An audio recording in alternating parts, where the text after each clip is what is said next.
and good day. My name is Jürgen Steinmetz from eTurboNews, and this is a breaking news update. For more news updates and shows, please go to youtube.com/travel news group. youtube.com/travel news group.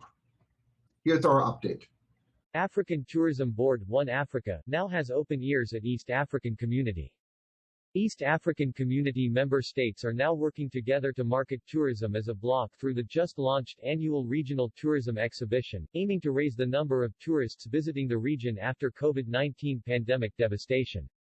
The African Tourism Board (ATB) had participated in the first regional tourism exhibition for East African member states. The ATB chairman Mr. Cuthbert Ncube had contributed the first East African Regional Tourism Expo (EARTE) that ended last week after 3 days of business. Cuthbert Ncube, the ATB chairman, expressed during the expo that the East African Community (EAC) member states have taken the right step towards the objectivity of the African agenda to see EAC as a bloc joining hands in an inclusive and well-coordinated approach to develop African tourism.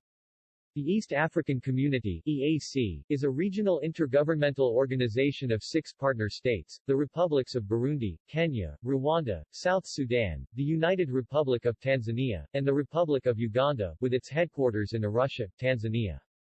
He said that ATB will be working closely with EAC members to enhance the quick development of regional tourism in the bloc. Zanzibar President Dr. Hussein Mwinyi had unveiled a plaque to launch the annual East African Regional Tourism Expo (EARTE) to be rotational among each member state of the EAC bloc. Dr. Mwinyi said that EAC partner states needed to redefine and review policies that slack down the development of tourism in the region for similar tourist products and services. Launching of an annual EARTE would open new avenues to the EAC region and explore avenues and new strategies that would market the region as a single destination, Mwinyi said. Wildlife, natural features including mountains, ocean and beaches, nature, and historical sites are the leading tourist attractions pulling most foreign and regional visitors to the EAC region. Travel and visa issuance restrictions, lack of coordination among the EAC region have been retarding the development of regional tourism. The EAC partner states must get back to their drawing boards to salvage the tourism sector by the fast-track the conclusion of the EAC Protocol on Tourism and Wildlife Management, also strengthening the classification of tourism accommodation facilities. Members of the East African Legislative Assembly (EALA) had suggested to EAC governments the lack of a well-coordinated and digitized information exchange mechanism for the development of joint tourist visas had greatly affected regional tourism development, mostly during the COVID-19 pandemic period. The EAC Secretary-General Dr. Peter Mathuki said that international tourist arrivals in the EAC region had steadily been increasing with varying rates in each partner state. It was reaching 6.98 million in 2019 before the COVID-19 pandemic outbreak.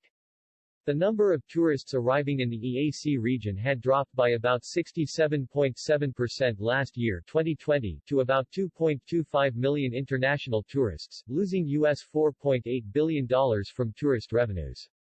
The EAC region had earlier projected to attract 14 million tourists in 2025 before the COVID-19 pandemic outbreak. Development of multi-destination tourism packages and tourism investment opportunities and incentives, combating of poaching and illegal wildlife trade were the key strategies needed for regional tourism development, Dr. Mathuki said. The outbreak of COVID-19 has negatively affected the benefits of tourism with massive jobs and revenue, also undermined wildlife conservation efforts due to a reduction in fees collected from visitors by the national parks and heritage sites. Travel restrictions on tourists crossing the EAC borders had greatly affected the cross-border tourism, then hindering the movement of international and regional tourists from entering the neighboring countries, mostly Kenya and Tanzania, which share similar attractions. In response to the pandemic outbreak, the EAC Secretariat has developed a tourism recovery plan that will guide the region in taking tourism back to the pre-pandemic levels.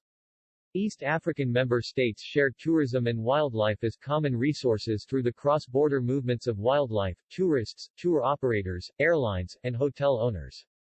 Mount Kilimanjaro, Serengeti Ecosystem, Makomazi, and Tsavo National Parks, the Indian Ocean beaches, chimpanzee and gorilla parks in western Tanzania, Rwanda, and Uganda are the key and leading regional tourism resources shared between the EAC member states.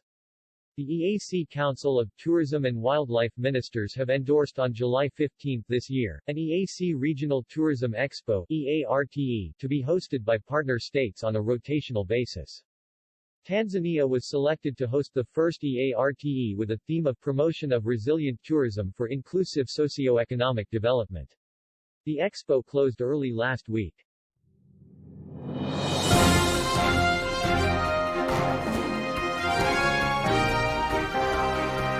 Thank you for listening to our news update. There's more on youtube.com/travel news group, or you can read us, of course, in going to our news portal at eTurboNews.com or travelnews.online.